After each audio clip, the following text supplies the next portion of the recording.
এরা মৌখিক করেও উত্তর করল না। দুহাত বাড়িয়ে স্বামীকে কাছে টেনে প্রথমে তার কপালে চুমু দিল, অতঃপর পুনরায় সেই ঠোঁটের ভাঁজে নিজের ঠোঁট ডুবিয়ে দিল।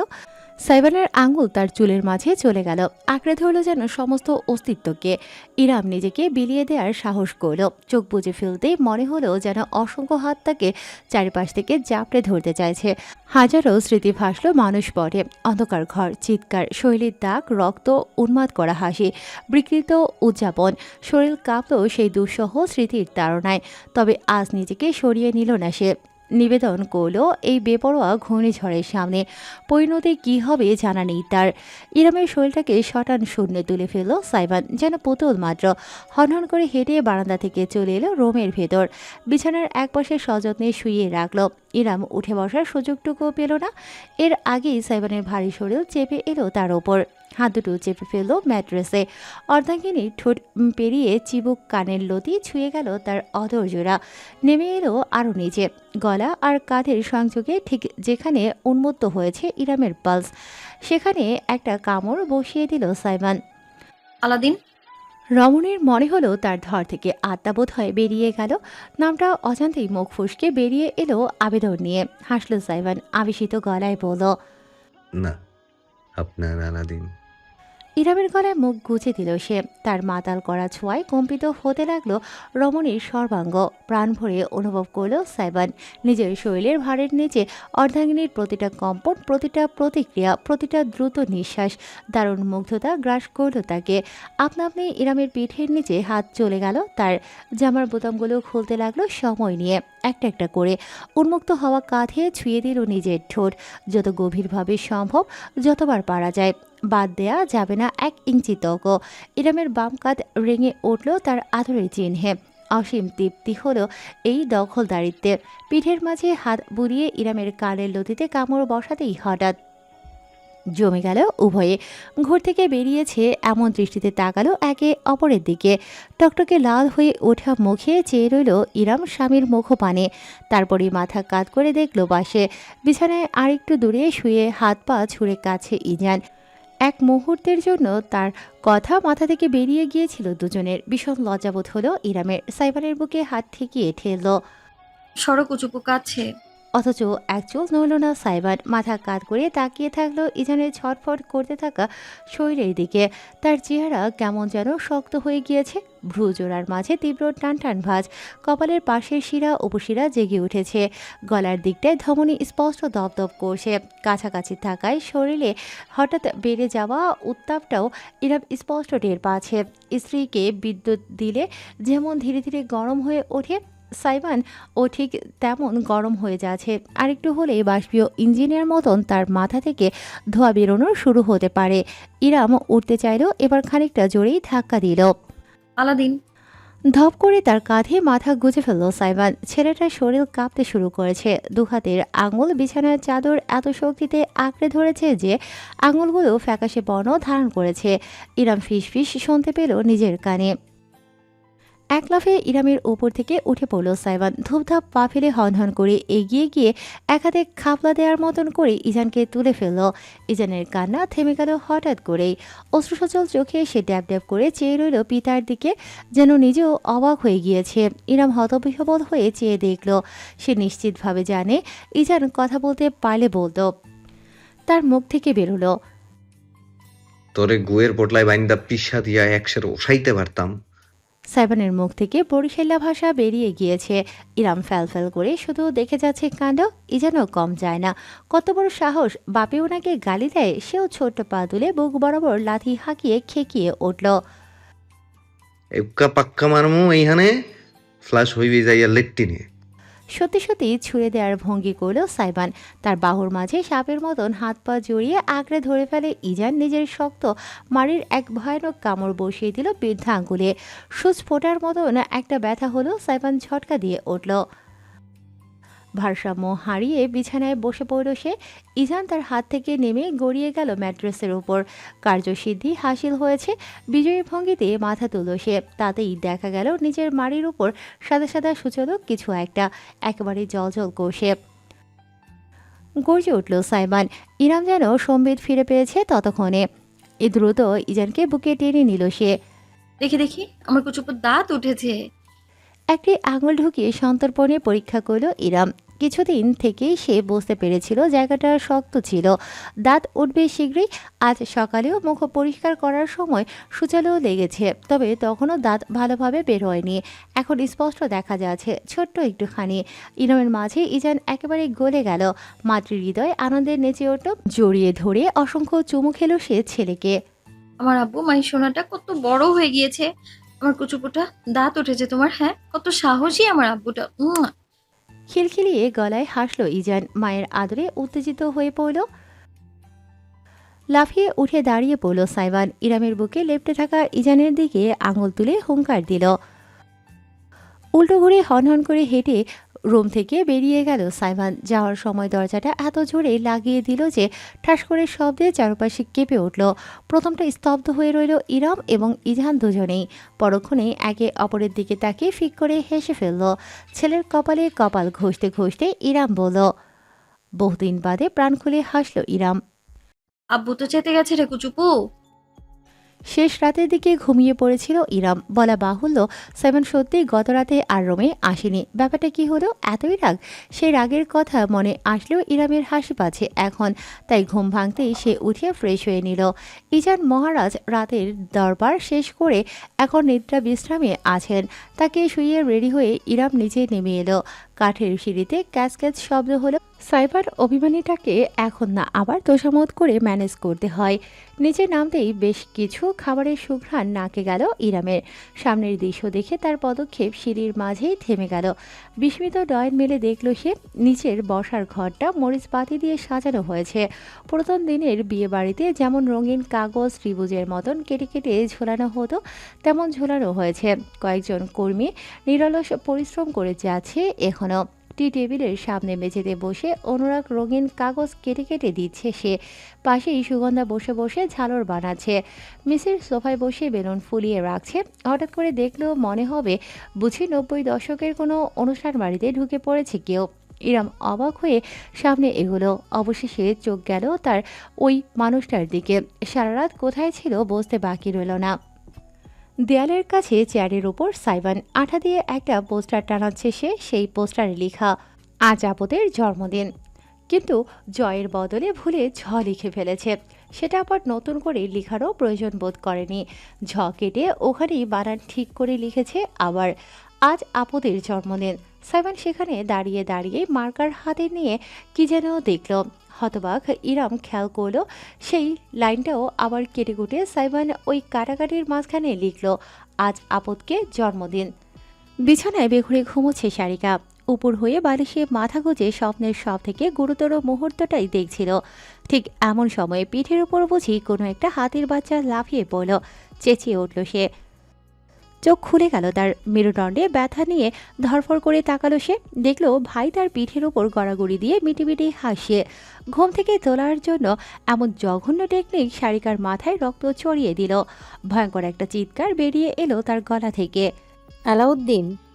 সাইবান রুদ্রমূর্তি বনের ওপর থেকে লাফিয়ে সরে গেল। জিভ বের করে ভেঙচে কেটে কোনো কথাবার্তা ছাড়াই দৌড় দিল রুমের বাইরে।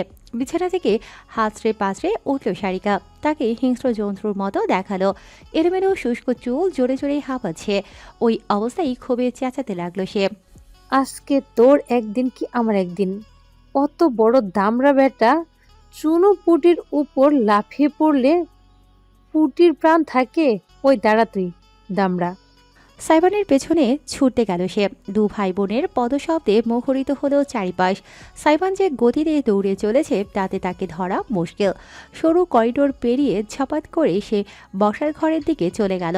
পেছনে দৌড়ে এলো সারিকা। ওই হাতের নাতি, আজকে তোকে 54টা থাপ্পড় দিয়ে তবে আমি সারিকা এত জোরে প্রাণপণ ছুটছিল যে দিক বেদিক কোনো কিছু জ্ঞানেই ছিল না। সে খেয়ালও করেনি। শুধু নিজের মুখের ওপর আঠালো পলিথিনের মতন কিছু জাপটে বসতে অনুভব করল সে। করিডোর থেকে বসার ঘরে যাওয়ার দরজার ফ্রেম জুড়ে বর্ণহীন স্কচ টেপ পেঁচানো ছিল। সারিকা এসে সপাট করে জালে পড়া মাছের মতো সেটাতেই গোত্তা খেয়েছে। স্কচ টেপ জড়িয়ে গেল তার সমস্ত মুখে। সঙ্গে বেরিয়ে এলো আর্তনাদ। আম্মকে টেলাটা! মম! কিন্তু সামিয়া যে এখানে নেই। সারিকা রীতিমতো কাঁদো কাঁদো হয়ে মুখোশের মতো মুখে আর চুলে জড়িয়ে যাওয়া স্কচ টেপ টানাটানি করতে করতে বসার ঘরে এসে পড়ল। তখনই সম্মিলিত কণ্ঠস্বর প্রতিধ্বনিত হলো। সারিকা স্কচ টেপ টানা থামিয়ে প্রসারিত দৃষ্টিতে সামনে তাকাতেই জমে গেল। বাড়ির বসার ঘরটাকে ক্ষণিকের জন্য চিনতেই পারল না সে। চারিদিকে ঝুলছে রঙিন কাগজের কাটা ঝালর, দেয়াল জুড়ে বেলুন আর জরিফিতা। একপাশে বড় একটা পোস্টার টাঙানো, তাতে কাটাকুটি করে লেখা হয়েছে আজ আপদকে জন্মদিন। সারিকা হতভম্ব হয়ে গেল। সাইবানের কল্যাণে অনেক রোমহর্ষক জন্মদিনের সারপ্রাইজ তার আগে পাওয়া হয়েছে। সেটা হোক তার বিছানায় ব্যাঙ ছেড়ে দেয়া থেকে শুরু করে মিষ্টি কেকের বদলে স্পাইসি কেকের অর্ডার দেয়া, সব রকমের অত্যাচার সে এ যাবৎকাল সহ্য করে এসেছে। তবে এবারের জন্মদিনের এই পরিবেশনটা তার হৃদয়ে অন্যভাবে করা নাড়ল। মেঝের একদম মাঝখান বরাবর দাঁড়িয়ে আছে মিশির, সাদা শার্ট আর কালো ফর্মাল প্যান্ট পরনে, হাত দুটো পিসমোড়া করে রাখা, চেহারায় প্রজ্বলিত খুশি। সে একা নয়, একপাশে দাঁড়িয়ে রয়েছে সুগন্ধা, তিতলি, অন্য পাশে ইরাম এবং অনুরাগ, সকলে উপস্থিত। সুগন্ধার হাতে পার্টি স্প্রে, ইতিমধ্যে সেটা ছড়িয়ে ফেলেছে চারিদিকে। ড্যাব ড্যাব করে চেয়ে রইল সারিকা। কয়েক মুহূর্ত কোনো কথা বলতে পারল না। মিশির কয়েক পা এগিয়ে এলো, মৃদু হাসি নিয়ে বলল, হ্যাপি বার্থডে সারিকা। স্বামীর দিকে নিষ্পলক তাকিয়ে থাকতে থাকতে নিজের বাহ্যিক অবস্থার কথা বেমালুম ভুলে গেল সারিকা। তবে বাকিরা ঠিকই দেখল তাকে, দেখে হাসি চেপে ফেলল নিজেদের। পাখির বাসার মতো জল চেহারা আর মাথায় জড়ানো স্কচ টেপ, একদম অসাধারণ সাজসজ্জা। শুধু মাথায় ডিম ভাঙার কমতি ছিল। সারিকা মিশিরের দিকে চেয়ে বুঝি হারিয়ে গিয়েছিল ক্ষণিকের জন্য, কিন্তু কানে ভেসে এলো, হ্যাঁ রে, শুভ নববর্ষ অ্যাসাইলামের পাগলিটা। কোত্থেকে আলাদিন উদয় হয়ে পেছন থেকে সারিকাকে জাপড়ে ধরে তার মুখে এক খাপলা সাদা সাদা কি যেন ঘষে দিল। ইয়া আ ছাড় ছাড় বলছি। মুখে ঢেকে গেল সব। জিভে লাগতেই সারিকা টের পেল ওটা হুইপ ক্রিম। দুই ভাই বোনের ধস্তাধস্তি দেখে হাসল সবাই। অবশেষে সারিকা যখন ছাড়া পেল, তখন তার অবস্থা বিধ্বস্ত প্রায়। তাও ছাড়া পেত না। নিহাত মিশির হস্তক্ষেপ করল, সারিকার কাঁধে হাত রেখে কাছে টেনে সাইবানের থেকে উদ্ধার করে বলল, ব্যাস অনেক হয়েছে শালাবাবু। তোমার মতন একটা পাঠা আমার আধ শুকনো বউটার টুটি টিপে ধরলে ওর কিছু থাকে? সাইবান গর্জে উঠল তৎক্ষণাৎ, আমি পাঠা? বেশ, আমি পাঠা। নিজে তো একটা ঢ্যামরা পাটকাঠি, বাতাস আসলে উত্তর থেকে দক্ষিণে গিয়ে পড়বেন। আলাদিন, মৃদু গলায় সতর্ক করল ইরাম, কিন্তু মিশিরের চেহারার বিরাট হাসি ফুটল। সে এসবে অভ্যস্ত। হাসতে হাসতে সে বলল, বলতে দাও আমার শালাবাবুকে। উনি যে খাস শয়তানের শিষ্য, এটা সবাই জানে। হ্যাঁ, আমি আপনার শিষ্য, আপনার পদধূলি পরাণে মেখে চলি। অট্টহাসিতে ফেরিয়ে পড়ল চারপাশ। সারিকার জন্মদিনে শুরুটা এমন নাটকীয়ভাবেই হলো। শেষমেশ বেচারিকে গোসল করে কাপড় পাল্টে তারপর আসতে হলো। কেক কাটা হলো। ইরাম এবং সুগন্ধা দায়িত্ব নিয়ে সব কাজকর্ম করলো। প্লেটে প্লেটে খাবার সাজানো হলো, ঠিক যেমনটা করে অধিকাংশ ছেলেমেয়েরাই নিজেদের ছোটবেলায় জন্মদিন পালন করে এসেছে। সারিকা প্রাণ ভরে চেয়ে দেখল, ইরাম প্লেট সাজাচ্ছে কেক, মিষ্টি, চানাচুর, ফল, বাদাম, ভাজা পাঁপড়, চিপস, ওয়েফার এবং চকলেট দিয়ে, সঙ্গে সোডা। আমি কখনো ভাবিনি ছোটবেলার পর আর কখনো এভাবে বাচ্চাদের মতো করে জন্মদিন পালন করা হবে। সারিকার পাশেই দাঁড়িয়েছিল মিশির। সে শুনল স্ত্রী কি বলছে। আমি যখন ছোট ছিলাম, মম আর ড্যাড এভাবে আমার জন্মদিন পালন করত। এখনকার মতো তখন আমাদের এত ধন দৌলত ছিল না, কিন্তু আবেগ ছিল প্রচুর। প্রতিবেশী সব বাচ্চাদের দাওয়াত দেওয়া হতো। মম সব নাস্তা নিজের হাতে বানাতো, সঙ্গে সকালের জন্য বিরিয়ানি, সাথে সকলের জন্য বিরিয়ানি। বর্তমানে উচ্চবিত্ত পার্টিগুলোর মতো এত জৌলুস, গিফটের বহর আর বাকচিত্র জগতে তখন ছিল না। অথচ আজও সেই সব স্মৃতি আমার মনে গেঁথে আছে। জানি, তুমি আগেও একবার বলেছিলে। নরম গলায় বলল মিশির। সারিকা পাশ ফিরে তাকালো। পুরুষটির শান্ত মুখচ্ছবি দেখে গেল। আগে কখন বলেছে তার নিজের মনে নেই, তবে মিশিরের মনে আছে। তাহলে কি আজকের দিনটা সেভাবেই পরিকল্পনা করেছে স্বামী তার? সারিকা জানে না কেন তার ভেতরে অদ্ভুতরই একটা অনুভূতি হলো। এত এত নিঃস্বার্থ আবেদনের ভার সে কিভাবে বইবে? অজান্তেই তার নয়ন জোড়া খুঁজে নিল ভিন্ন একটি অস্তিত্বকে। সুগন্ধা এক হাতে একত্রে 3টি প্লেট নিয়ে যাচ্ছে বলে সোফা থেকে উঠিয়ে তাকে সাহায্যের জন্য হাত বাড়িয়ে দিয়েছে অনুরাগ। দৃশ্যটায় আঠার মতো চোখা আটকে গেল তার। খেয়ালি করল না তার স্বামীও ঠিক একইভাবে বিষণ্ণ দৃষ্টিতে চেয়ে আছে তারই দিকে। ইজান ঘুম থেকে উঠে গিয়েছে, তাই উপরতলা থেকে ছেলেকে নিয়ে নিচে নেমে ইরাম খেয়াল করল এখন গিফট দেয়া নেয়ার পর্যায়ে চলছে। তিতলি হেসে একটা বক্স ধরিয়ে দিল সারিকার হাতে। হ্যাপি বার্থডে আপু, দিন দিন আরো সুন্দর হয়ে যাক, আর আমাদের দুলাভাইয়ের মাথা খান এই দোয়াই করি। পাজি মেয়ে। হালকা ধমক দিয়ে হাসল সারিকা। বক্সটা খুলল।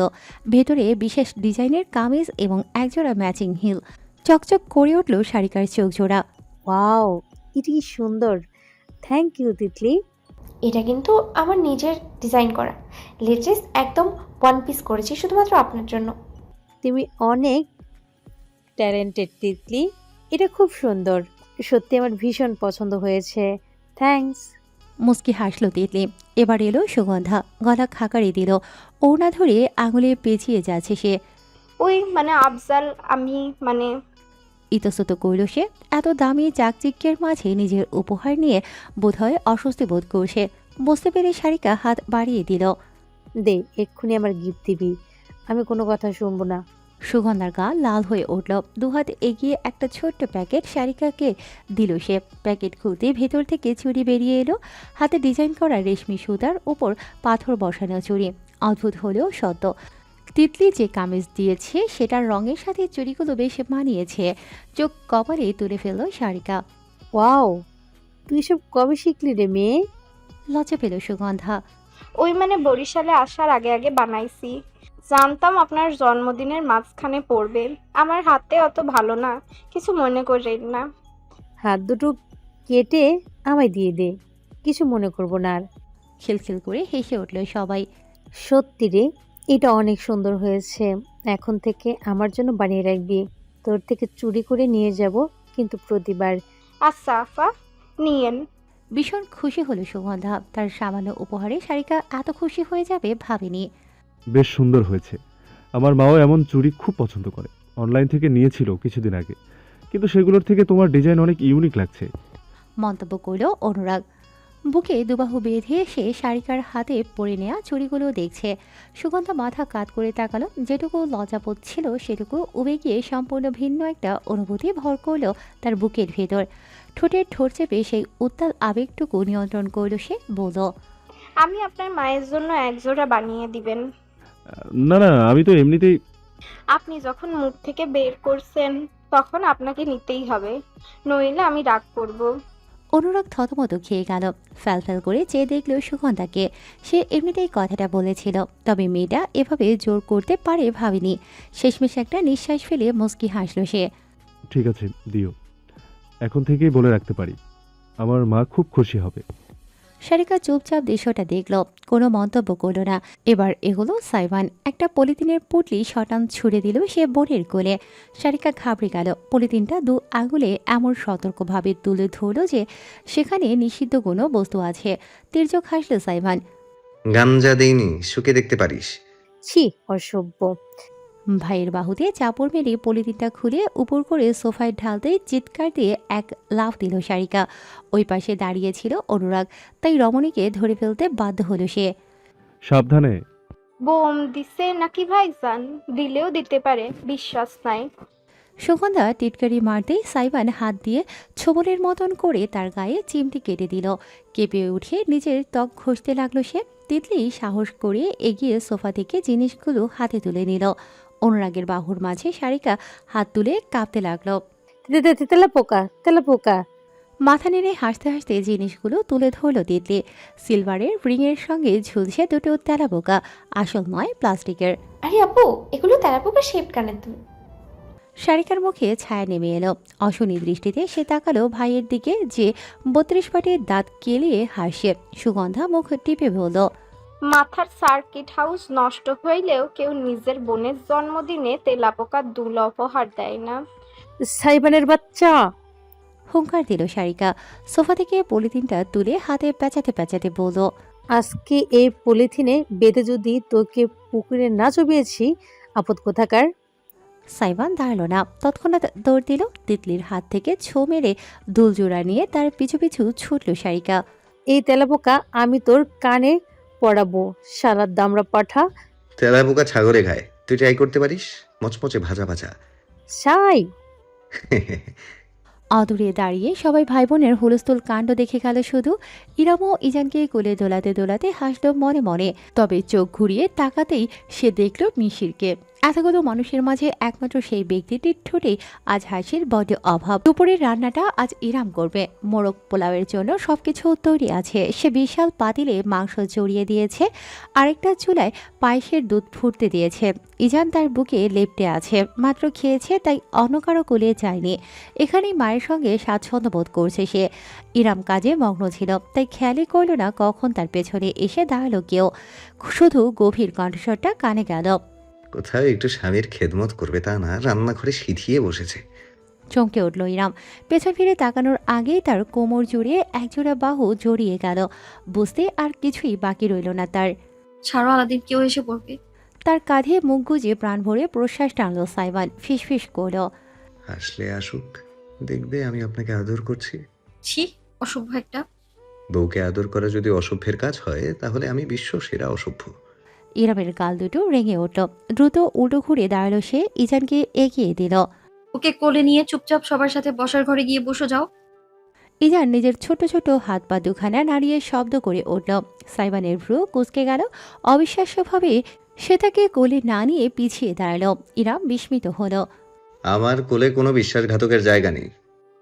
আঙুল চুষতে চুষতে মাথা কাত করে জলজলে দৃষ্টিতে তাকালো ইজান। আঙুল তুলে গর্জে উঠল সাইবান।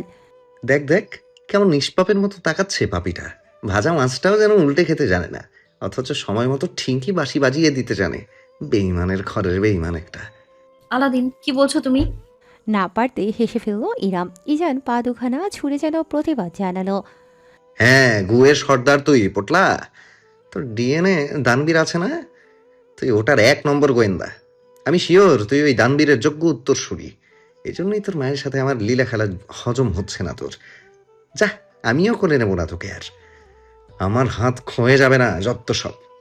কেমন যেন ছটফট করে উঠল ইজান। এত জোরে হাত পা ছুড়তে লাগলো যে ইরাম সামলাতে বেগ পোহালো। আরে কচুপু, ইরামের কোলে যেন সে থাকবেই না। এবার চোখ ভিজিয়ে বুক ভাসিয়ে ভয়ানক কান্না জুড়ে দিল। সাইবার উল্টো ঘুরে রান্নাঘর থেকে বেরিয়ে যাচ্ছিল, কিন্তু কান্নার শব্দ শুনে থমকে গেল। ফিরে তাকালো, দেখলো ইরাম বুকে চেপে ছেলেকে দোলাচ্ছে।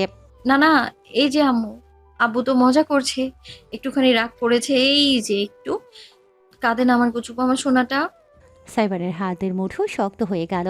শক্ত একটি ঢোক গেল সে। দারুণ অপরাধবোধ গ্রাস করলো তাকে। ওই কান্নার ধ্বনি তার সবটুকু আগ্রাসী অভিমান ভেঙে চুরমার করে দিল।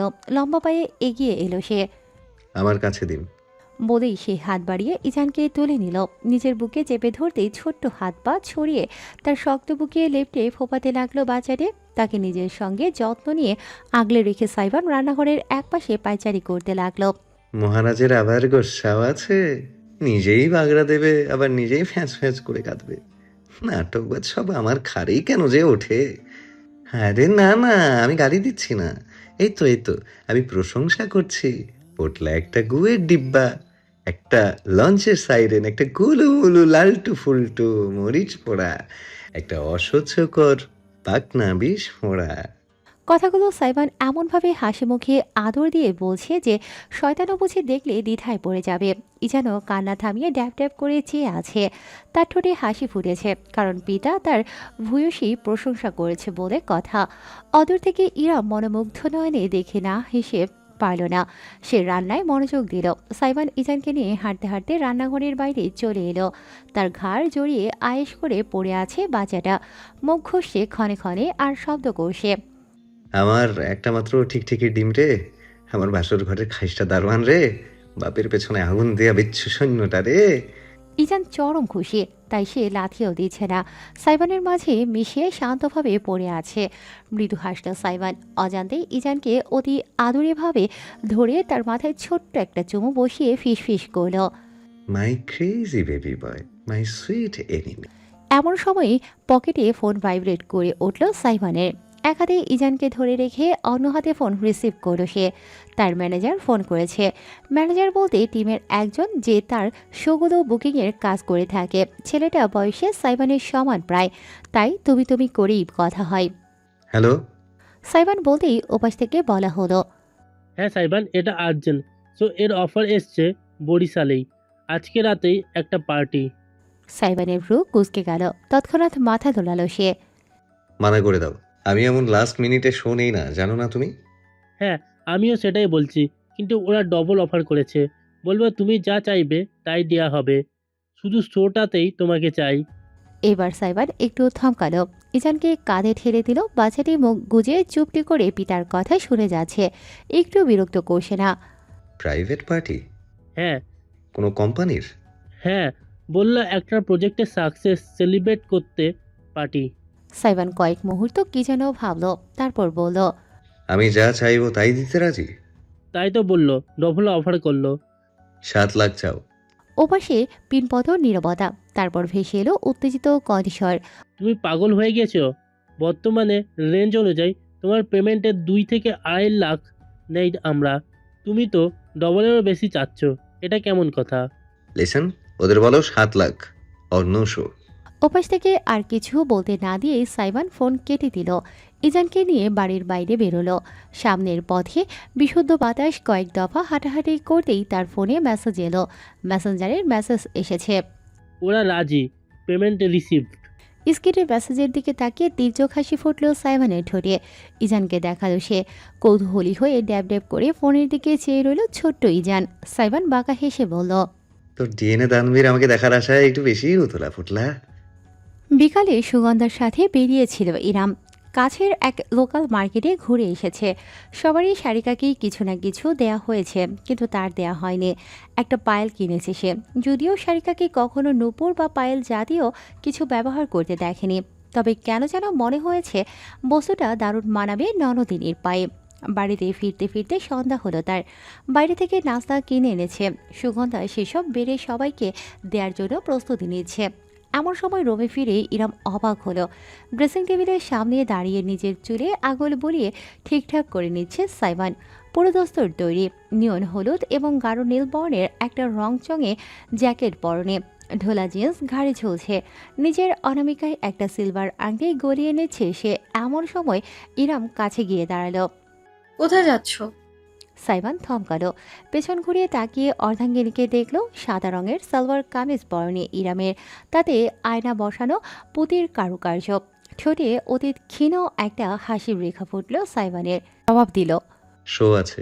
ইরাম অবাক হলো। শো? কিন্তু তোমার তো একটাই শো ছিল যতদূর জানতাম। আজকে একটা স্পেশাল শো। চোখ টিপ দিল সাইবান। ইরামের কেন যেন আচরণটা ঠিক ভালো লাগলো না, তবে সে কিছু বলতে পারল না। এর আগেই সাইবানের পকেটে ফোনটা বেজে উঠল। দ্রুত বের করে রিসিভ করল সে। সামিয়া ভিডিও কল করেছেন ঢাকা থেকে। ফোনটা তুলে ধরে মুখে আহাম্মকি হাসি ফুটিয়ে সাইবান কপালে সালাম ঠুকে বলে উঠল, ইয়ো ব্রো, হোয়াটসঅ্যাপ? ইরাম না পারতে একটা দীর্ঘশ্বাস ফেলে মাথা দোলালো। যারা সাইবানকে ব্যক্তিগতভাবে চেনে না তারা দেখলে নির্ঘাত ভাববে কত জনম জনমের পুরাতন বন্ধুর সঙ্গে কথা বলছে সে। সামিয়া ওপাশ থেকে বললেন, অবস্থা তো গুরুতর। এই তো তোর পেয়ারে রে চেঙ্গিস আর ওসামাকে পশুর ডাক্তার দেখে আনলাম। সাইফানের ঠোঁট থেকে হাসিটা সহসাই মুছে গেল। স্ক্রিনের দিকে ভ্রু কুচকে তাকালো সে। ইরামও এবার কৌতূহল দমাতে পারল না। তার পাশে দাঁড়িয়ে মুখ বাড়িয়ে উকি দিল দেখার জন্য। সামিয়া ক্যামেরা ধরে দেখাচ্ছেন একটা নরম গতিতে শুয়ে আছে সাইবানের হামস্টার। ধবধবে সাদা চেঙ্গিস খান এবং গোটা কালচে বাদামি বারাক ওসামাকে দেখা যাচ্ছে ব্যান্ডেজের মতন কিছু জড়ানো শরীরে। জিভ দাঁতে ঠেকিয়ে বিরক্তিকর শব্দ তুলল সাইবান। আমি চোখের আড়াল করলে ওদের মুখোমুখি সংঘর্ষ শুরু হয়ে যায়। হ্যাঁ, দেখি কালপ্রিটটা কোথায়। ওকে ধরে দুটো উষ্টা দিতে পারোনি? সামিয়া হাসলেন। ক্যামেরা ঘোরাতেই অপর একটা কাচের বাক্সে বালুর উপরে ঘুরঘুর করতে দেখা গেল সাদা আর বাদামির মিশেলে গড়া কিম জং হিটলারকে। দিব্যি আনন্দে আছে সে। সামিয়া খুব সম্ভবত আঙুর দিয়েছেন। একটা ধরে চুকচুক করে চিবিয়ে যাচ্ছে। সাইবান থমকে উঠল। ইস, চেহারাটা দেখে যেন ওনার মতন পবিত্র বান্দর দুনিয়ায় দুটো নেই। ওই হিটলারের বাচ্চা, ওই ওদের মেরেছিস কেন? ইরাম বিস্মিত না হয়ে পারল না, অবাক কণ্ঠে শুধালো। ও বাকিদেরকে মারে? চোখ উল্টালো সাইবান। মানুষ হলে সঙ্গী দুজনকে ব্লেন্ডারে ভরে চোখ বুঝে ব্লেন্ড করে ফেলতো। আপনার কি মনে হয় সাথে ওকে হিটলার ডাকি? মালটা একটা ডিকটেটর। ইরাম হাসবে নাকি দুঃখ করবে বুঝতে পারল না। সাইবানের সাঙ্গপাঙ্গ তারই মতন অবিশ্বাস্য। মাথা দুলিয়ে স্ক্রিনের দিকে তাকালো সাইবান, আঙুল তুলে শাসালো। ওই শালাটাকে একদম চেঙ্গিস আর ওসামার আশেপাশে যেতে দেবে না মম। দরকার হয় সিন্ধুকে ভরে লক করে রাখো। 2 ঘন্টা খাবার না দিলে যখন দাঁতের জ্বালা উঠবে তখন এমনিতেই সোজা হয়ে যাবে। আমি এসে নেই, তারপর তোর পিঠের ওপর আমি কফি বিন ভাঙবো হিটলার। হিটলার বুঝেছে কি বোঝেনি সেই জানে। ইরাম শুধু দেখলো তার দাঁতের ধার বেড়ে গিয়েছে, একটা আঙুলের সমাপ্ত করে চুকচুক করে আরেকটা গিলছে। সামিয়া হেসে ফোন ঘুরিয়ে ফেললেন। সাইবারের দৃষ্টি কেমন যেন নরম হয়ে এলো। চেঙ্গিস আর ওসামা ঠিক আছে তো? বেশি সমস্যা হয়েছে? মুচকি হেসে মাথা নাড়লেন সামিয়া। না, ওর একটা কামড় খেয়েছে, আরেকজনের সঙ্গে আশ্রাআশ্রি হয়েছে। ডাক্তার বলেছে তেমন গুরুতর নয়, 2 দিন বাদেই ঠিক হয়ে যাবে। ওদের দেখে রেখো, আমি খুব তাড়াতাড়ি চলে আসবো। চিল ব্রো, মম আছে কি করতে? হ্যাঁ, আমার বৌমা কোথায়? আর আমাদের এই সোনামোনা জাদু পাখিটা কোথায় ইজান সোনা? এই মাত্র হেগে ঘুমিয়েছে। চটাস করে সাইবানের মাথায় চাটে মারল ইরাম। এসব কোন ধরনের কথাবার্তা? খেয়ে ঘুমিয়েছে এটাও তো বলা যেত। আশ্চর্য, ফোনটা কেড়ে নিল সে নিজের হাতে। হ্যাঁ আম্মু, আসসালামু আলাইকুম। ও যত সব বাজে কথা, কুচুকু ঘুমাচ্ছে। তোমার কি খবর? শরীর ভালো আছে? আর বাবা? ইরাম কথা বলতে আরম্ভ করলো। সাইমান হাসতে হাসতে বিছানার ধারে গিয়ে বসলো। নিজের নতুন কেটস জোড়া পায়ে ঘলিয়ে বাঁধতে শুরু করলো। তির্যক দৃষ্টিতে চেয়ে দেখলো বিছানার কোনায় ঘুমিয়ে আচ্ছন্ন ইজান। চারপাশে বালিশ দেয়া আছে, কোনো ক্রমে গড়িয়ে পড়ার সুযোগ নেই। মিনিট 5 পর সামিয়ার সাথে কথা শেষ করে ফিরে এলো ইরাম। ফোনটা স্বামীর হাতে ফিরিয়ে দিয়ে তার হালকা চিন্তিত চেহারাটা দেখলো। চিন্তা করো না, ওরা ঠিক হয়ে যাবে। সাইবান খানিকটা অবাক হলো, তাকে কিছুটা লজ্জিতও দেখালো। ফোন পকেটে ভরতে ভরতে সে জানালো। চিন্তা করছি না। মৃদু হাসলো ইরাম। যদিও সে কখনো কোনো পশু পাখি পালনে আগ্রহী ছিল না, তবে যারা পেলে অভ্যস্ত তাদের দেখেছে। নিজেদের আপন মানুষের মতোই তারা পোষা প্রাণীদের ভালোবাসে। ইরাম কয়েক মুহূর্ত ভেবে হঠাৎ করে শুধিয়ে বসলো। সত্যি করে একটা কথা বলবে আলাদিন? আমাদের বিয়ের দিন ইহানের গালে ব্যান্ডেজ ছিল। জিজ্ঞেস করার পর বলল ইঁদুর কামড়েছে। ওটা কোনোভাবে তোমার সেনাবাহিনী ছিল না তো? তড়াক করে লাফিয়ে উঠল সাইবান।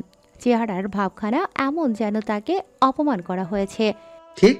আপনার মনে হয় ওই পোংটাকে শিক্ষা দিতে আমি আমার আদরগুলোর উপর অত্যাচার করব? ছি, এই ছিল আপনার মনে? নাটক কম করো। বিয়ের আগের দিন রাতে তুমি দলবল নিয়ে বাড়িতে ঢুকেছিলে। ওরা তোমার সাথে ছিল। ছোটবেলায় সিআইডি আমিও অনেক দেখেছি, বুঝেছো? একটি ঢোক গেল সাইবান। জ্যাকেট টেনে টনে ব্যস্ত হয়ে বলল। আমার দেরি হয়ে যাচ্ছে, প্র্যাকটিস করে শোতে যেতে হবে।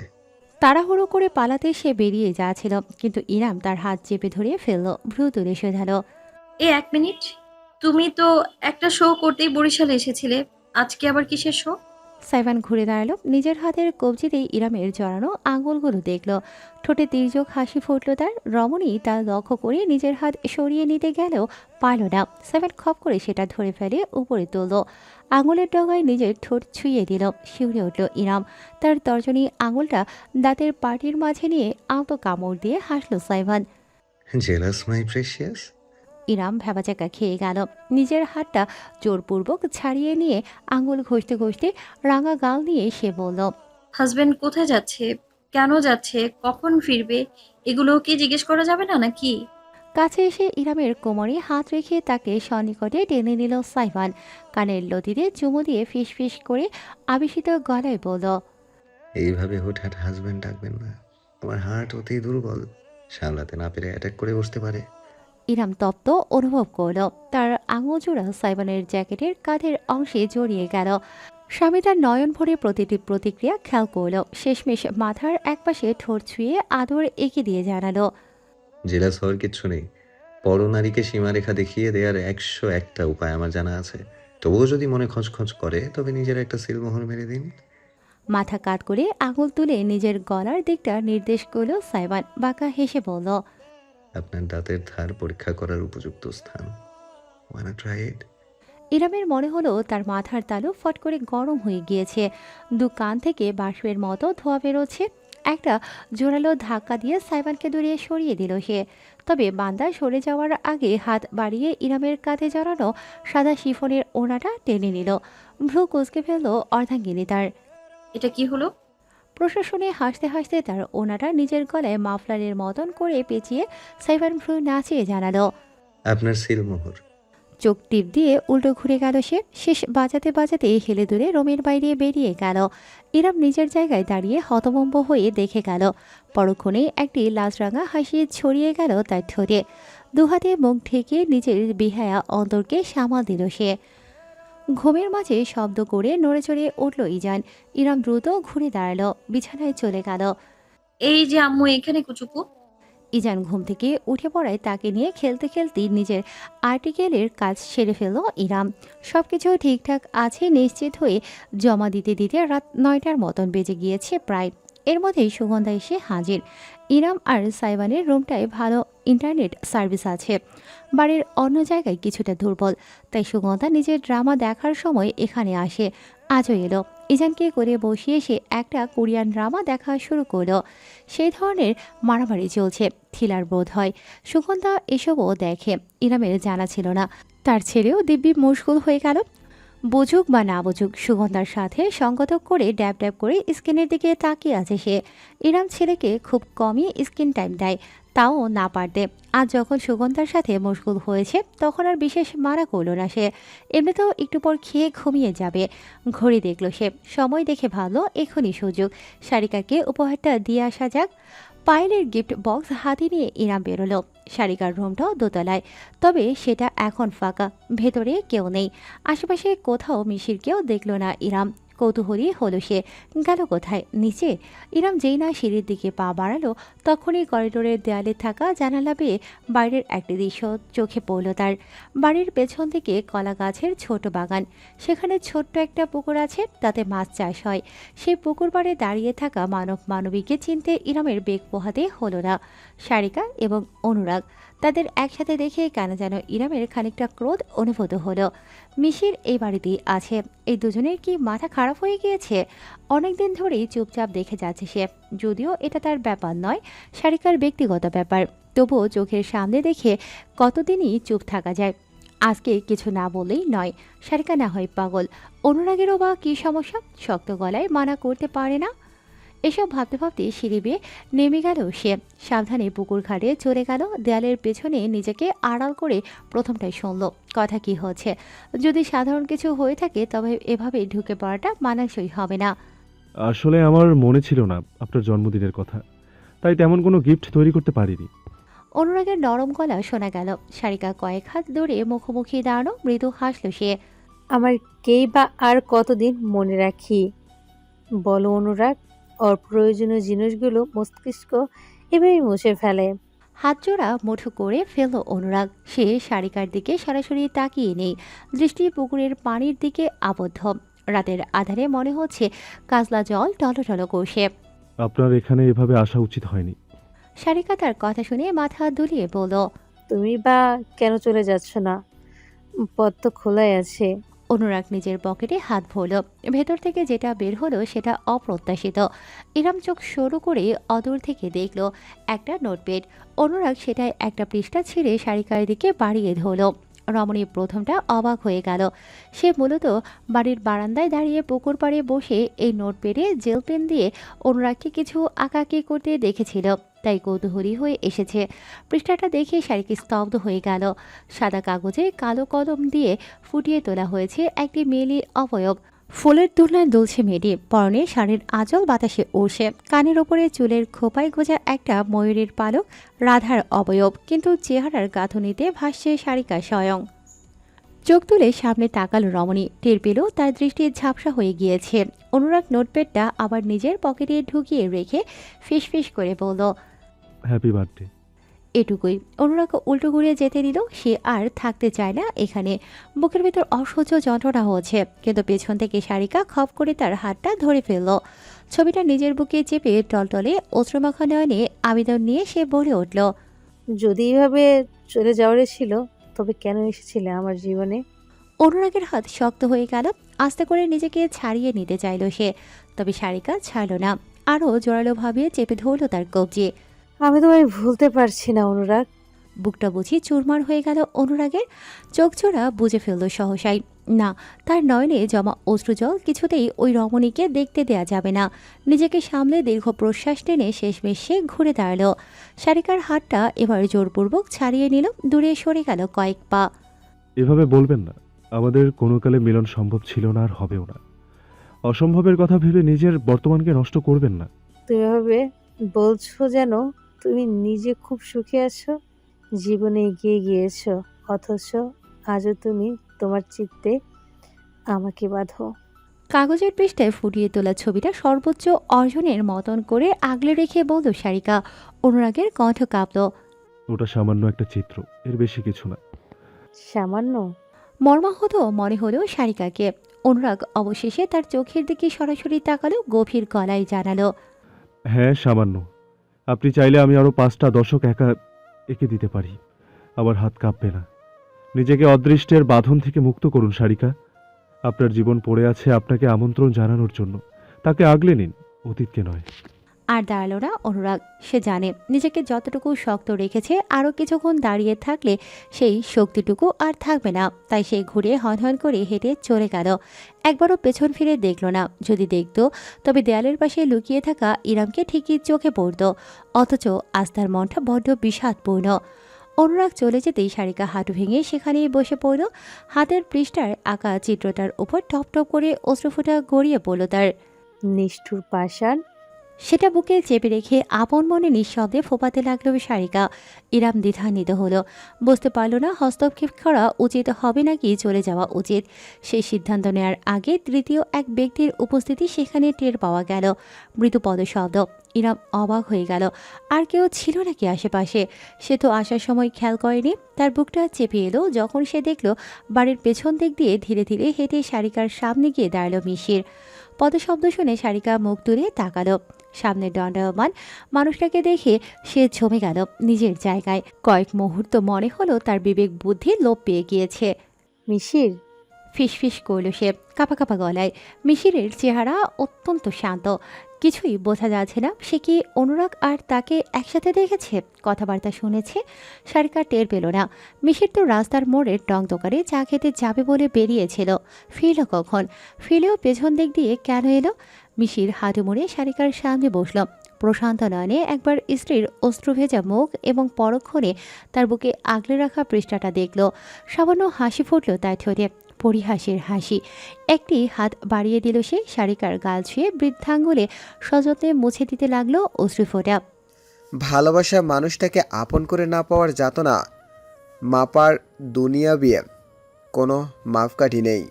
মিশিরের কণ্ঠটা জাদু করে শোনালো, নমনীয়, গভীর, আরামদায়ক। সারিকা চোখ বুজে ফেলল, নিজেকে এলিয়ে দিল স্বামীর ছোঁয়ায়। মিশির এবার দুহাত বাড়িয়ে তার মুখটা ধরে সব অশ্রু মুছতে মুছতে বলে গেল, ভালোবাসা ভোলা যায় না। বুকের এক কোণা দখল করে রাজ করে সে অন্তিম নিঃশ্বাস অবধি। আমরা মানুষেরা সেই নিষিদ্ধ রাজ্যে বিচরণ করতে পছন্দ করি, অথচ সে রাজ্যে প্রবেশ করব কি করব না সেই নির্বাচনটাও আমাদের হাতে থাকে। চোখ ঘুরে গেল সারিকার। প্রসারিত দৃষ্টিতে দেখে গেল সে মিশিরকে। লোকটা রাগ করছে না, খুব দেখিয়ে কথাও বলছে না, অথচ তার উচ্চারিত প্রত্যেকটা বাক্যে বিষণ্ণ বাস্তবতা মেশানো। সারিকাকে তাকাতে দেখে মিশিরের সূক্ষ্ম হাসিটা আরেকটু বিস্তৃত হলো। তুমি নিষিদ্ধ রাজ্যে বিচরণের সিদ্ধান্ত নিয়েছ সারিকা। তোমার প্রতি আমার কোনো অভিযোগ নেই, শুধু নিজের প্রতি আফসোস আছে। দুঃখিত, আমি কোনোদিন তোমার আপন হতে পারলাম না। না আমি। সারিকা কিছু উচ্চারণ করতে যাচ্ছিল কিন্তু পারল না। মিশির হুট করে উঠে দাঁড়িয়ে পড়ল, হাঁটু ঝেড়ে একদম স্বাভাবিক গলায় জানালো, আমার অফিসে জরুরি কাজ আছে। আমি আজকের রাতের বাসে ঢাকায় ফিরে যাচ্ছি। তুমি সবার সাথে ঘুরিয়ে ফিরে এসো। ঢাকায় গেলে পরে দেখা হবে। Good bye. মিশির? লাফিয়ে উঠে দাঁড়িয়ে পড়ল সারিকা। হাত বাড়িয়ে দিল স্বামীকে ধরার জন্য, কিন্তু পারল না। মিশির ইতোমধ্যেই দ্রুত পায়ে এগোতে শুরু করেছে। Misir, listen to me please. কিন্তু মিশির আর পেছন ফিরে তাকালো না। হেঁটে বাড়ির ভিতর ঢুকে গেল। থামলো সে ক্ষণিকের জন্য, তবে শারিকার ডাকের কারণে নয়। মাথা সামান্য কাত করে দেয়ালে পিঠ ঠেকিয়ে দাঁড়িয়ে থাকা ইরামকে দেখল সে। উভয়ের মাঝে কয়েক সেকেন্ডের জন্য দৃষ্টি বিনিময় হলো, এটুকুই। মিশির না কিছু বলল, না কোনো প্রতিক্রিয়া দেখালো। হেঁটে ভেতরে চলে গেল। ইরাম তখনও ঠায় দাঁড়িয়ে থাকলো। নিজেকে কেমন যেন আহমক এবং নিজ মনে হচ্ছে তার। এখানে আসা উচিত হয়নি। এসেছেও বা যখন, তখন কিছু না করে চুপচাপ দাঁড়িয়ে থাকাটাও হয়তো উচিত হয়নি। একটি আলিশান হোটেলের রুফটপে প্রাইভেট পার্টির আয়োজন। জায়গাটা যথেষ্ট রুচিসম্পন্ন। খোলা আকাশের নিচে চকচকে টাইলসের মেঝে, সেখানে দিয়ে হেঁটে গেলে আয়নার মতন নিজের প্রতিফলন দেখা যায়। খোলা বাতাসে প্রাকৃতিকভাবে একটি শীতল অবস্থা বিদ্যমান। লাল, নীল এবং সবুজ রঙের মৃদু আলোর বাতিতে সাজানো চারিপাশ, তাতে অদ্ভুতরে একটা মোহময়ী পরিবেশ সৃষ্টি হয়েছে। জায়গায় জায়গায় সাজিয়ে রাখা শোপিস, কৃত্রিম গাছের আদরে তৈরি সাদা আলোর কিছু কারুকার্য দেখলে মনে হবে গাছের গায়ে তুষারপাত হয়েছে। স্টেজটা ইলেকট্রনিক লাইট দিয়ে সাজানো। পেছনে বিশাল একটি এলইডি স্ক্রিন, তাতে ইংরেজি অক্ষরে নিয়ন আলোয় ভাসছে নামটা ডিজে আলাদিন। সাইফান দাঁড়িয়ে আছে স্টেজের ওপর। কয়েক মিটার উঁচু ডায়াস বসিয়ে তাতে কন্ট্রোল প্যানেল সেট করে দেওয়া হয়েছে। ওঠানামার জন্য সিঁড়ির ব্যবস্থা আছে। এখানের বেশিরভাগ মানুষ অফিসের উচ্চপদস্থ কর্মকর্তা কর্মচারী বলে মনে হচ্ছে। মখমলি সোফায় বসে নিজেদের মাঝে গল্প করছে। অনেকেই আবার জুসের গ্লাস হাতে ইতিউতি হাঁটাহাঁটি করছে। সাইফান কন্ট্রোল বোর্ড ঠিকঠাক করে নিয়েছে। একটি মৃদুসুর বাজিয়েছে সে অর্কেস্ট্রার আদলে। অভিজাত ভাব স্পষ্ট। এখনও পার্টি পুরোদমে শুরু হয়নি, কারো অপেক্ষায় আছে অতিথিগণ। নিজের হেডফোন কানে লাগিয়ে যখন সাউন্ড ঠিকঠাক আছে কিনা সাইফান দেখে নিচ্ছে, তখনই দুজন স্যুট পরিহিত লোক স্টেজের কাছে এসে দাঁড়ালো। এর মধ্যে একটুখানি মোটা এবং খাটো, টাক মাথার একটা লোক ভারী গলায় বলল, মিস্টার আলাদিন। সাইবার মাথা ঘুরিয়ে তাকালো। হেডফোন খুলে স্টেজ থেকে নেমে এলো। তার দিকে হাত বাড়িয়ে দিল লোকটা কর্মমর্ধনের উদ্দেশ্যে। সাইবান হ্যান্ডশেক করতেই বিরাট হাসি ফুটল লোকটার চেহারায়। আসলে আপনাকে দেখে কি যে ভালো লাগছে, এতদিন শুধু শুনেছি, আজ সামনাসামনি দেখার সৌভাগ্য হলো। ধন্যবাদ আমাদের অফারটা গ্রহণ করে এত আর্জেন্টলি শো করতে আসার জন্য। Welcome mister Chowdhury. ম্যানেজার ছেলেটার কাছ থেকে মোটামুটি ডিটেলস নিয়েছে সাইবান। হাত সরিয়ে নিয়ে অপর লোকটির উদ্দেশ্যে সম্মানের দৃষ্টিতে চেয়ে আবার মিস্টার চৌধুরীর দিকে ফেল সে। তো দেরি কিসের? আমরা শো শুরু করতে পারি। ওহ দুঃখিত, আসলে এই পার্টিটা যার উদ্দেশ্যে দেয়া তিনি এখনো এসে পৌঁছাননি। সাইবান ভ্রু উঁচু করল। তার প্রশ্নের প্রয়োজন হলো না। মিস্টার চৌধুরী নিজে থেকেই বলতে লাগলেন, আসলে আমাদের কোম্পানির সাম্প্রতিক বিরাট সাফল্যের জন্য আমরা সব এমপ্লয়ি মিলে আমাদের বসের জন্য এই সারপ্রাইজটা প্ল্যান করেছি। I see. আমি নিশ্চিত আপনাদের বস খুব খুশি হবেন।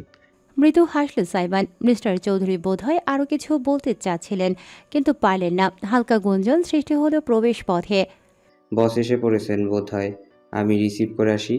মিস্টার চৌধুরী এবং তার সাথে লোকটা তাড়াহুড়ো করে চলে গেল। সাইবান বুকে দুবাহু বেঁধে তীক্ষ্ণ দৃষ্টিতে দেখে গেল চারিপাশের তোড়জোড়। এমন মুহূর্তে দুজন রমণী তার কাছে এলো। মিস্টার ডিজে, একটা সেলফি নিতে পারি আমরা? পার্টি শাড়ি পরিহিত এক যুবতী অতি উত্তেজনা নিয়ে বলল। সাইবান মাথা দুলিয়ে বলল, শিওর। দুজন সাইবানের দুপাশে দাঁড়ালো। একজন রমণী বেশ সাবলীল এবং শান্ত থাকলেও যুবতী মেয়েটা সাইবানের গা ঘেঁষে এলো একেবারে। কাঁধে কাঁধ মিশিয়ে আইফোন উঁচিয়ে ধরল। সাইবান তৎক্ষণাৎ ক্যামেরার সামনে নিজের হাত তুলে ধরল। Excuse me. হাত বাড়িয়ে মেয়েটার হাত থেকে ফোনটা নিজের হাতে নিল সাইবান। তাতে তার অনামিকায় জল করতে থাকা সিলভার আংটিটা স্পষ্ট দেখা গেল। আমি ক্লোজভাবে ছবি তুলতে স্বাচ্ছন্দ্য বোধ করি না। If you don't mind ladies. রমণীদের থেকে খানিকটা দূরত্ব রেখে সামনে দাঁড়ালো সাইবান। নিজের হাতেই সেলফি তুলে দিল, অতঃপর ফোনটা ফিরিয়ে দিল যুবতীকে। সেলফিতে তখন স্পষ্টত দেখা যাচ্ছে সাইবানের গলায় মাফলারের মতন পেঁচানো মেয়েদের ওড়না আর আঙুলে আংটি। দুজন মেয়ে একে অপরের সঙ্গে নীরব দৃষ্টি বিনিময় করল। Thank you. হেসে বলে দুজন চলে গেল। তারা যাওয়ার সময় সাইমান খেয়াল করলো অন্য মেয়েটি সেই গা ঘেঁষা যুবতী মেয়েটাকে কে যেন বোঝাচ্ছে, খুব সম্ভবত কিছু নিয়ে শাসন করছে। সাইমান আর বেশি দেখল না, চোখ সরিয়ে নিয়ে প্রবেশ পথের দিকে তাকালো। সেখানে ছোট্টখাটো একটা ভিড় জমে গিয়েছে। প্রথমটায় কিছু দেখতে পেল না সাইমান। ভিড় কিছুটা পাতলা হয়ে আসতেই ধীরে ধীরে উন্মোচিত হলো কাঙ্ক্ষিত দৃশ্যটি। সাইমান অজান্তেই পকেটে দুহাত ঢুকিয়ে দাঁড়ালো, দৃষ্টিতে তাকালো সেদিকে। দীর্ঘকায় এক বলিষ্ঠ পুরুষ, ভিড়ের মাঝে সবার আগে চোখে পড়ার মতো চেহারা, তীক্ষ্ণতা চেহারার গাঁথুনিতে, টানা শকুনের মতন চোখ, চিবুকে অতি সূক্ষ্ম দাড়ির রেখা, চুলগুলো হালকা কোঁকড়ানো, বাবরি ধরনের, একগুচ্ছ নুয়ে আছে কপালের একপাশে, ভারী শরীর জড়ানো কালো স্যুট, তার উপরে আবার পা অবধি লম্বা কালো ওভারকোট, হাতের কবজিতে রূপলি বর্ণের একটি ঘড়ি চকচক করছে। ওটা সত্যিকারের রূপার তৈরি হলেও হতে পারে। চোখে একটা রিমলেস চশমা, মুখায়ব অতীব শান্ত। লোকটা আসলে সুদর্শন এবং স্টাইলিশ, এতটুকুতে কোনো সন্দেহ নেই। নিজের কর্মচারীদের সঙ্গে কুশল বিনিময় করছে সে হেসে হেসে। অতপর হুট করেই তার চোখ জোড়া ঘুরে পড়ল অদূরে দাঁড়ানো সাইবানের উপর। এক চুল নড়ল না সাইবান, নিজের দৃষ্টিও সরিয়ে নিল না। ঠিক যেভাবে এতক্ষণ তাকিয়ে পর্যবেক্ষণ করেছে, এখনও সেভাবেই তাকিয়ে রইল। লোকটা নিজেকে ছাড়িয়ে নিল, অতপর শান্ত ভঙ্গিতে লম্বা পা ফেলে সাইবানের দিকে হাঁটা দিল। পার্টিতে পিনপতন নীরবতা নেমে এলো। শুধু স্টেজ থেকে মৃদু অর্কেস্ট্রা মিউজিকের ধ্বনি ভেসে আসে। বাকিরা যেন শ্বাস নেওয়াও ভুলে গিয়েছে। লোকটা সরাসরি সাইবানের সামনে এসে দাঁড়ালো, এতটা সন্নিকটে যে চাইলেই হাত বাড়িয়ে ছুঁয়ে দেওয়া যাবে।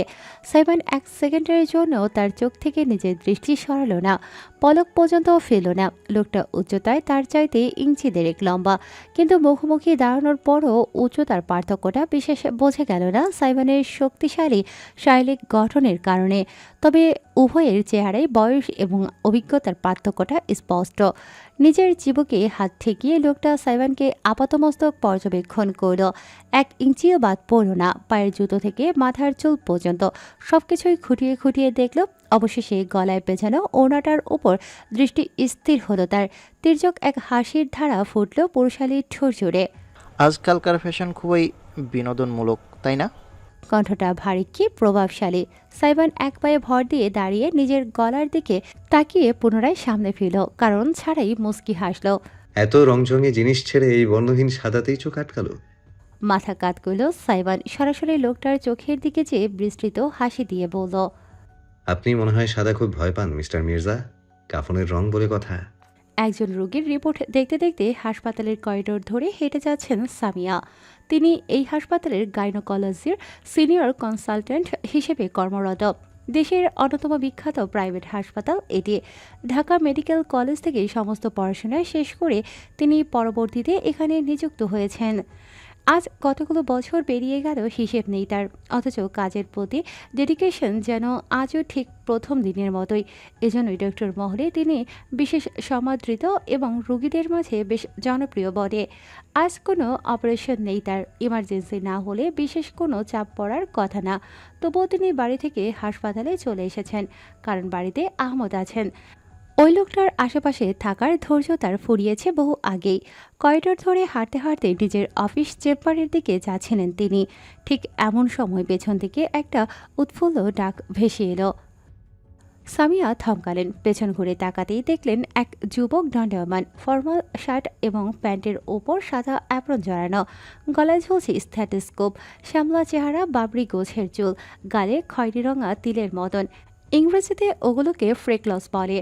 চোখে গোল ফ্রেমের রিমলেস চশমা, ঠোঁটে চওড়া হাসি। একে চেনা চেনা লাগছে, কিন্তু হাসপাতালে আগে কোথাও দেখেছেন বলে মনে পড়ছে না। আইডি ব্যাজে ঝুলছে তার শার্টের বুক পকেটে মেডিকেল অফিসার আদিত্য দেবনাথ। পুরাতন ডক্টররা এতটা ফিটফাট হয়ে চলেন না।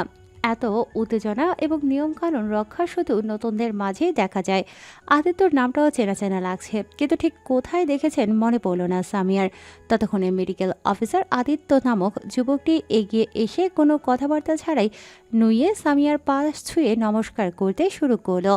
সামিয়া ভেবাচাকা খেয়ে গেলেন। নতুনদের অনেকেই এমন করে, বিশেষ করে ইন্টার্নশিপ করা ছেলে মেয়েগুলো। থাক বাবা, বেঁচে থাকো তুমি। উঠে দাঁড়ালো আদিত্য, তার হাসিটা আগের মতোই ঝকঝকে। সামিয়াকে খানিক ভ্রু কুঁচকে তাকাতে দেখে সে বলল, ও সামিয়ার চেহারায় বিরাট প্রফুল্লতা ফুটল। মৌসুমী দেবনাথ তার বেশ কয়েক বছর আগেকার একজন রোগী, মূলত জরায়ুর সমস্যা নিয়ে এসেছিলেন। এরপর থেকে যে কয়েক বছর বেঁচে ছিলেন সামিয়াই তার চিকিৎসা করেছেন। শেষমেশ অবশ্য মৌসুমীকে বাঁচানো যায়নি, জরায়ুতে ক্যান্সার ধরা পড়েছিল। চিকিৎসায় সামিয়া অনেকটা সাহায্য করেছিলেন। আদিত্য তখন ঢাকা মেডিকেলের শিক্ষার্থী ছিল। দুনিয়ায় এক মা ছাড়া আর কেউই ছিল না। সামিয়া দেখেছেন বছর বছর ধরে কিভাবে সংগ্রাম হয়েছিল এই ছোট্ট পরিবারটির। আদিত্যের সঙ্গে পরবর্তীতে আর দেখা হয়নি সামিয়ার। শেষবার মৌসুমীর মৃতদেহ হস্তান্তরের সময় দেখেছিলেন ছেলেটিকে। দুহাত ভরে দোয়া করেছিলেন ছেলেটি অনেক বড় ডাক্তার হবে। আজ সেটাই তার সামনে বর্তমান। সামিয়া খানিক গর্ববোধ করলেন। আদিত্যকে নতুন করে দেখলেন, তখন ছেলেটাকে দেখতে বাচ্চা মনে হতো। মায়ের আঁচল ধরে বসে থাকতো। ওই একটা জীবন রক্ষার জন্য কত প্রার্থনাই না সে করেছে। কিন্তু জন্ম আর মৃত্যু তো জগতের নিশ্চিত সত্য। সেই সত্যের সঙ্গে লড়াই করে সাধকার বর্তমান আদিত্যকে দেখতে একজন সুপুরুষ মনে হচ্ছে। বয়সটাও সাইবানের কাছাকাছি, তাই সামিয়ার আরও বেশি মায়া অনুভব হলো। হাসপাতালের নিজস্ব ক্যান্টিন ব্যবস্থা আছে ডাক্তার এবং কর্মীদের জন্য। সেখানেই গেলেন সামিয়া আদিত্যকে নিয়ে। দুজন কফি নিয়ে একটি টেবিলে বসে আলাপ করলেন। সামিয়া শুনলেন কিভাবে মৌসুমীর চলে যাওয়ার পর কত সংগ্রাম করে আজকের এই জায়গায় পৌঁছেছে আদিত্য। সে চাইলেই বিসিএস দিয়ে সরকারি হসপিটালের চাকরির জন্য চেষ্টা করতে পারত, কিন্তু সামিয়ার প্রতি একটা আলাদা শ্রদ্ধাবোধ এবং অনুরাগ আছে তার, তাই এখানেই আবেদন করেছিল। অসাধারণ ফলাফল এবং ইন্টারভিউয়ের বেশ ভালো করায় তাকে মেডিকেল অফিসার পদে নিয়োগ দেওয়া হয়েছে। আজকে তার দ্বিতীয় দিন। গতকাল সামিয়াকে সে খুঁজেছিল, কিন্তু সামিয়া বিশেষ কাজে অন্য একটি হাসপাতালে গিয়েছিলেন বিধায় সাক্ষাৎ হয়নি। সামিয়া মুচকি হাসলেন, হাত বাড়িয়ে আদিত্যের কাঁধ চাপড়ে দিয়ে বললেন, হয়েছে ছেলে, আর বলতে হবে না। তোমাকে এখানে দেখে আমি কতটা খুশি হয়েছি বোঝাতে পারবো না। প্রার্থনা করছি তুমি আরও অভিজ্ঞ হও, আরও ভালো জায়গায় পৌঁছাও। কোনো সমস্যা হলে আমাকে বলবে, আমি তো আছি এখানে। আদিত্য খানিক লজ্জাবোধক হাসল। ছেলেটার মুখটা নিঃশব্দে কিছুক্ষণ দেখলেন সামিয়া, অতপর শোধালেন, তারপর বলো, ব্যক্তিগত জীবনে কেমন আছো? কোনো সমস্যা নেই এখন আর? এই আশাই রাখছি। মাথা নাড়ল আদিত্য। সামিয়া ভ্রু তুললেন, এখনও একলা? জীবনে সেটেল হওয়ার চিন্তা তো একবার করাই যায়। আফটার অল মানুষ সামাজিক প্রাণী। মাথা চুলকালো আদিত্য, মৃদু হাসি নিয়ে জানালো। হুট করে সামিয়া থমকালেন। এক মুহূর্ত নিষ্পলক তাকিয়ে রইলেন। তার মাথায় কিছু একটা একেবারে হঠাৎ করেই উদয় হয়েছে। কেন, তুমি আজকালকার ছেলে, মনের মানুষ নেই? বন্ধুসুলভ প্রশ্ন ছুড়ে দিলেন সামিয়া। তার নিশ্চিত হওয়া দরকার। তাতে শ্যামলা গালে লালিমার ছাপ পড়ল আদিত্যের। তা ঠিক। সামিয়া হাত ঘড়ি দেখলেন, তারপর উঠে দাঁড়ালেন। ও, আমার একজন রোগীকে দেখতে হবে এখন। কিছু মনে করো না, সামনে তোমার সাথে আরও কথা হবে।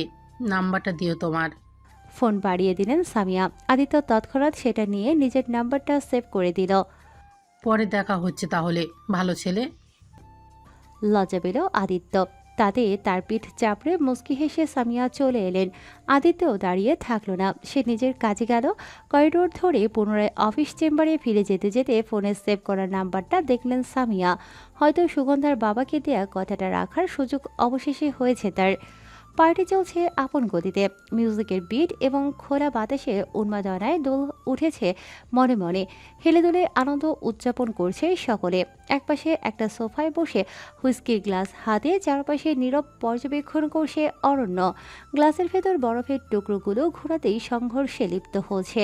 ঠোঁটে ঠেকিয়ে সেই স্বাদ নিতে নিতে স্টেজের দিকে নিগুড় নয়নে চেয়ে আছে সে। সেখানে বিট বক্সের পেছনে লাফিয়ে চলা ছেলেটার উপর থেকে নজর সরছে না তার। 7 জ্যাকেট খুলে ফেলেছে, তাতে নিচে হাফ হাতা টি শার্ট বেরিয়ে এসেছে, যার দরুন শক্তিশালী মাংসপেশির গঠন স্পষ্টত চোখে লাগছে। হালকা ঘেমে উঠেছে ছেলেটা, তাতে উজ্জ্বল ত্বক কেমন চিকচিক করছে। সাদা ওড়নাটা এখনও গলায় ঝুলছে। সুদর্শন, বেপরোয়া, দুঃসাহসী পাগলাটে। মনে মনে ভাবল অরণ্য। দুর্বোধ্য একটি হাসি ফুটল তার ঠোঁটে। এই খেলাটা জমে ক্ষীর হবে বলেই মনে হচ্ছে। হুইস্কির গ্লাস রেখে দিয়ে 2 আঙুল তুলে পাশের একজনকে ইশারা করল সে। লোকটা এগিয়ে আসতেই তার কানে কানে কোনো নির্দেশ দিল অরণ্য। পরক্ষণে লোকটি ভিড়ে উধাও হয়ে গেল। ফিরে এলো একটি মাইক্রোফোন নিয়ে। অরণ্যর হাতে দিতেই সে সোফা ছেড়ে উঠে দাঁড়ালো, পায়ে পায়ে এগিয়ে গেল সামনে। অতিথি সকলে বসকে লক্ষ্য করে মুহূর্তেই সরে জায়গা করে দিল। অরণ্য কণ্ঠ পরিষ্কার করে মাইক্রোফোনে বলে উঠল। বসের কণ্ঠস্বর সাউন্ড সিস্টেমে প্রতিধ্বনিত হতেই নাচ এবং উদযাপনে ব্যস্ত থাকা সকলে জমে গেল। মুহূর্তে ভদ্রবেশে দাঁড়িয়ে গেল সাইবান। স্টেজের উপরে থাকা সাইবান বাটন টেনে ভলিউম কমিয়ে দিল, কান থেকে নামিয়ে রাখলো হেডফোন। সুচারু নজরে সামনের দিকে তাকালো। অরণ্যর শকুনে চোখ জোড়া বরাবর তার দিকেই আবদ্ধ। মুস্কি হাসল সে, অমায়িক এক হাসি।